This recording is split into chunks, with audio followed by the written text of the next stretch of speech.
Alors, bonjour. Bien sûr, je vous souhaite la bienvenue parce que, en théorie, on va se voir encore beaucoup de fois. J'ai déjà préparé 10 problèmes récents posés en terminale S les dernières années. Et dans chaque épreuve, il y a 4 grands exercices qui prennent chacun 1 heure de temps pour expliquer, écrire et expliquer. Donc, vous voyez, là, on en est seulement à l'épreuve numéro 3 et nous serons ensemble, je le souhaite, jusqu'au problème numéro 10. À part tout le manuscrit, toutes les vidéos qui ont déjà été faites. Là, c'est pour finir en beauté le programme. Alors, bon, il s'agit d'une épreuve de baccalauréat pour les terminales S et les spécialistes. Tout ce que je vais dire maintenant est lisible sur le manuscrit à partir de la page 1260. Et cette épreuve a été posée en Amérique du Nord en juin 2017. Pour pouvoir contrôler le travail, cette vidéo a reçu le numéro 13. Et nous passons tout de suite à l'exercice numéro 3. Comme d'habitude, je vous lis, je vous présente le texte, les questions, et on passera aux réponses.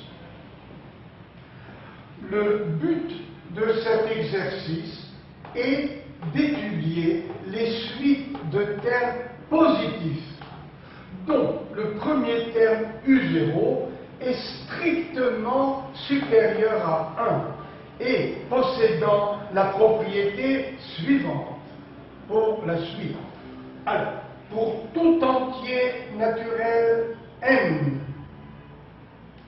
s'il est entier naturel, eh bien, il peut être soit plus grand ou égal à 0, comme 0, 1, 2, 3, 4, ou bien, ça dépend des exercices, là il est positif. Ça veut dire que ce sont les entiers naturels qui commencent à 1. Alors, comment est définie cette suite?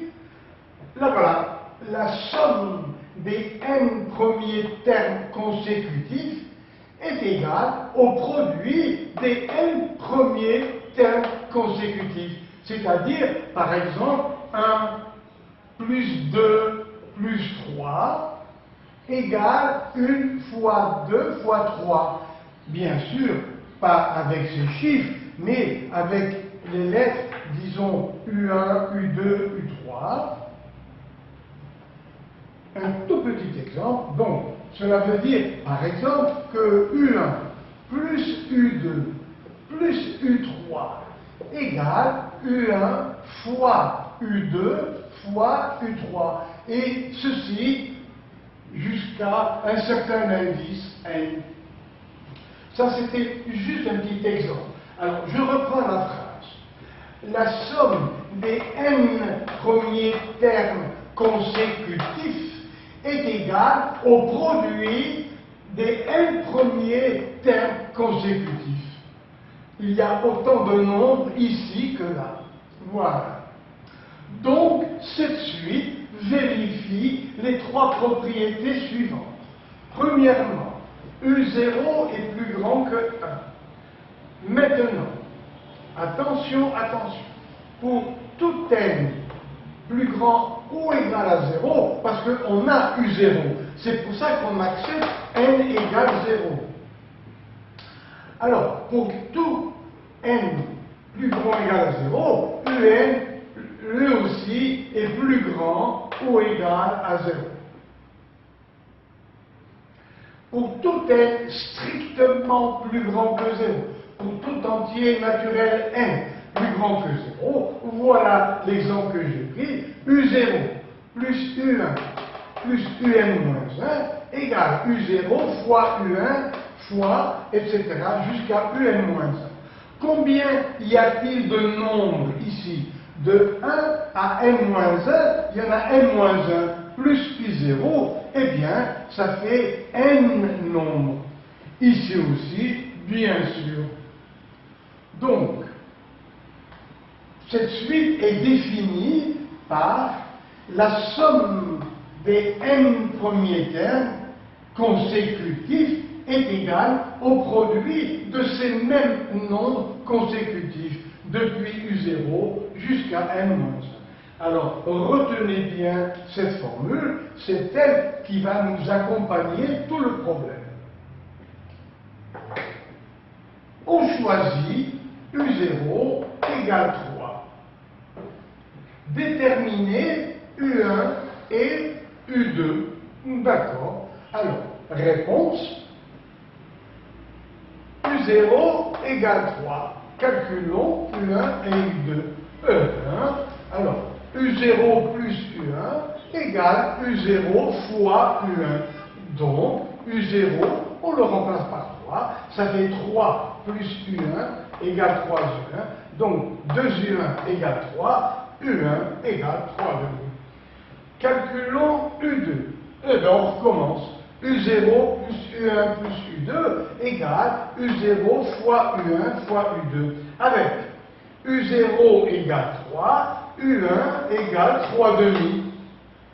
On remplace et ça nous donne U2 égale 9 septièmes. Voilà. Alors, un résumé. Donc, nous avons U0 égale 3, U1 égale 3 demi, le voilà, et U2 égale 9 septièmes. Voilà la réponse à la première question. Pour tout entier n plus grand que 0, on note, alors, ce qu'on a dit tout à l'heure.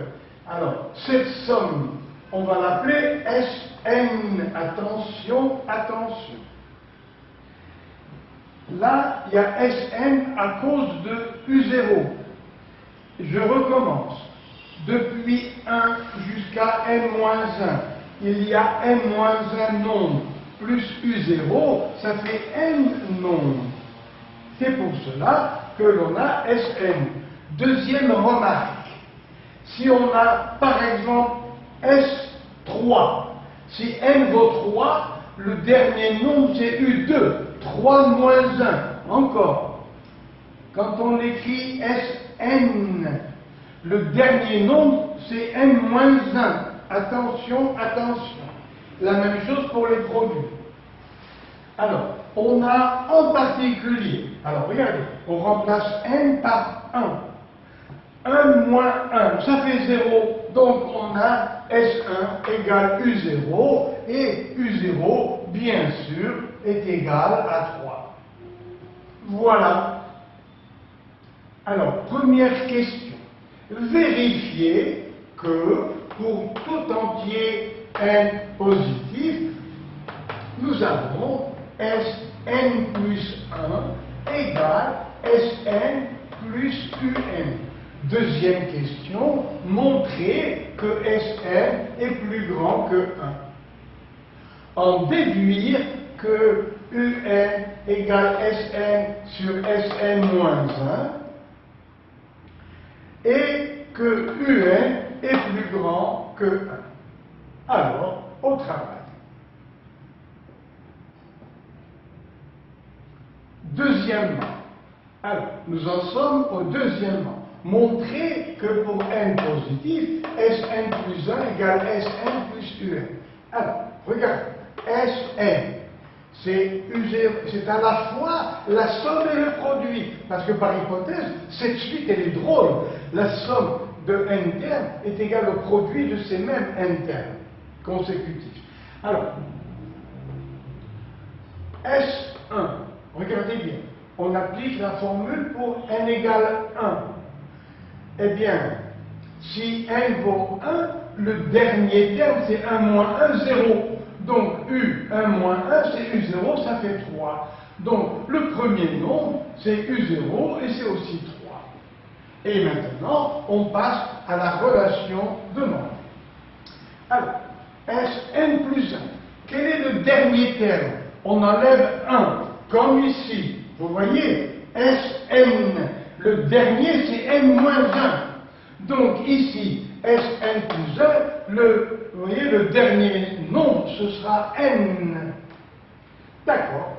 Alors, donc, Sn plus 1, on va ajouter 1 à ces nombres-là, on va ajouter le dernier, ça fait U0 plus U1 plus UN-1 plus UN. Voilà comment on écrit Sn plus 1 qui finit à UN. Mais le début, c'est quoi? Eh bien, ça c'est Sn. Donc, Sn plus 1 égale Sn plus UN. Voilà. Et maintenant, il faut montrer que Sn est plus grand que 1. Pour cela, bien sûr, je ne vais pas tomber dans le piège aujourd'hui.